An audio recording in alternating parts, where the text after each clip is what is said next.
Mbote ndeko na ngai pa osili kozala biso awa ba moi kaka ba moi makasi ba 30 degrés pe des fois za komata tout ça la boni tozana sena moi awa asena mokili ya pasi mokili ya koluka nzambe na biso paza kotika biso te aza kobatelaka ndenge paza kobatela yo akobatela pe libota ndeko na ngai na ye na solola na yo na likambo oyo etali façon nini tokoki koyeba ko gérer mongo na biso soki tozwi yango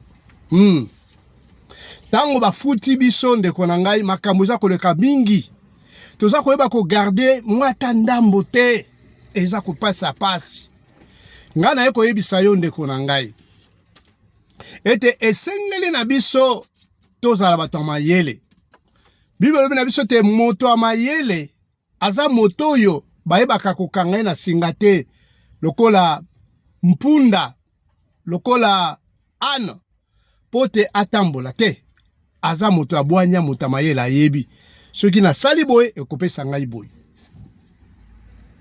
Alors na mokanda ya Genèse to ebandeli 3:19 eza koloba na biso boye te moto esengeli ayeba ko gagner na motoki na ye ko gagner mbongo na motoki na ye mosala yo kosala yango nde kopesa ye eloko kolia.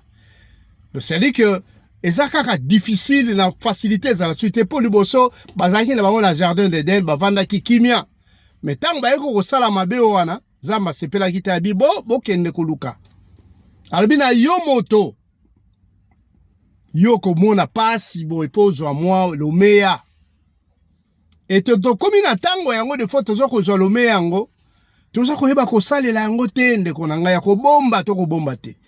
Alors pona kene molai te na lobino bo ndeko na ngai ezala ba formule ko sala ba 50 30 20 c'est-à-dire que 50% salaire na yo okoyeba ko utiliser yango pona loyer na yo 30% eza pona ba dépenses tele ba facture pona makamususu et 20% wana eza po oyo ko bomba ekosunga yo ndeko na ngai bona boko kende trop na kati na masolo wana po muto mdaza na façon na ndeni aza komini soko ke na réseaux sociaux okomona ba formule ebele mais ngai na ko talisa okaka boy pote ezala simple pona yo yeba kaka ko jwa mbongo oyo ya ndako longolaka soko zimbongo na yo soki ba futi yo na musala na yo zwa mbongo ya ndako tia pembeni pote pesa opacité po libota na yo ezala na sécurité ndeko na ngai kokende kolala ka epai ya famille epai ya ndeko songolo eza malamu te babengani puisque zo futa mbonga ndako te oke kolala epai na ndeko na ofanda ka une semaine 2 semaines après na luka okomi umela wana ekomi ko gêner pe muninga pasa na makambo na ebele soko zaki place na yo te c'est bon mais ozaki na place na yo obebisi wana deza malamu te kozanga ndeko akofungula porte wi yaka pozangi mais ozalaki na oya yo obebisi psiko ngoyo ko tia muninga su panzi likolo et puis loko ba ko contribuer ozo ko contribuer ata mukete poza na ngote et comme ko pesa passe yango pesa memaka ba problème na kati na bondeko ndeko na ngai na zo epsa yo boye ba futi yo zwa mbongo ya d'abord mbongo ya loyer na yo tia pembeni soko luaka chambre ekozala malamu kosunga yo pe mwa ba extra ekozala obombi pembeni susu osangisa na mbongo oyo ya kolia to mbongo ya ba dépense ba facture ya mai électricité yango ne kofuta mais ya motu ya na koyebisa yo ndeko na ngai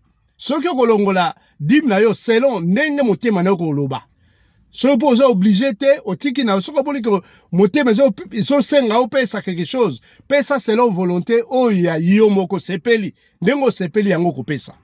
Voilà encore c'est très important de konangai kanisa yango malamu okoyi ko chape pembeni ya motu ya nde lisusu na koloba ezali oyo ko bomba pembeni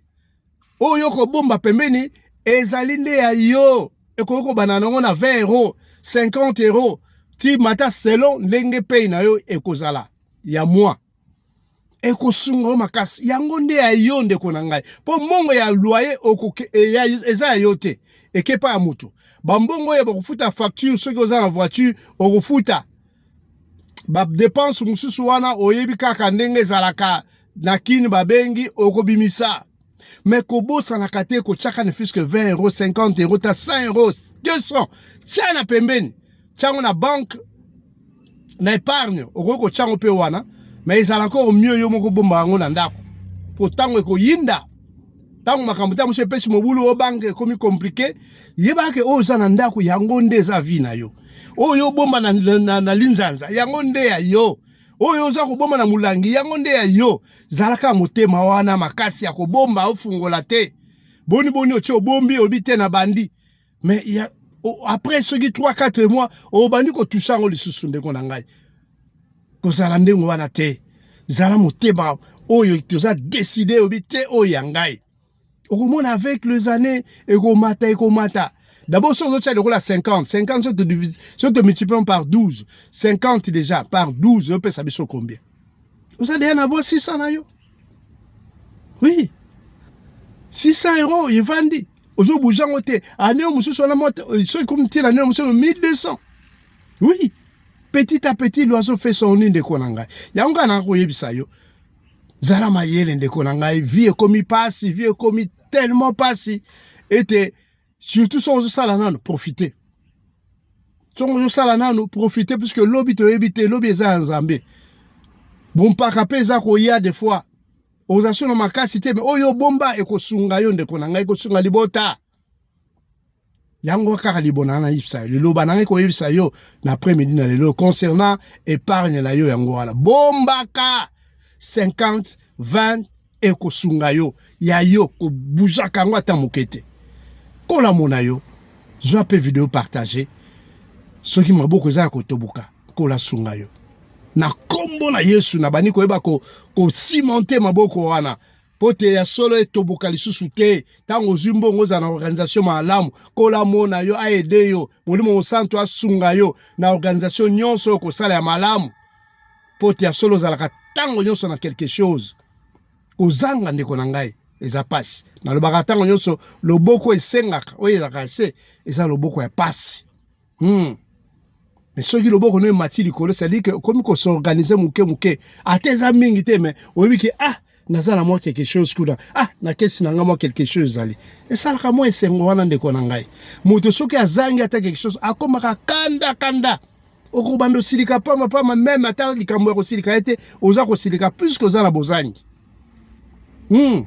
Mais ce que dit na qu'est-ce qu'on a déjà na koksi moi 500 ndeko nanga esalaka moi esengo moko boya ateza mingi te mbike lelo soki moi problème na hebike moi na ochata moi 100 moko boye avant bandeko basunga ngai déjà nga na komisa ta 100 eza bien ndeko nanga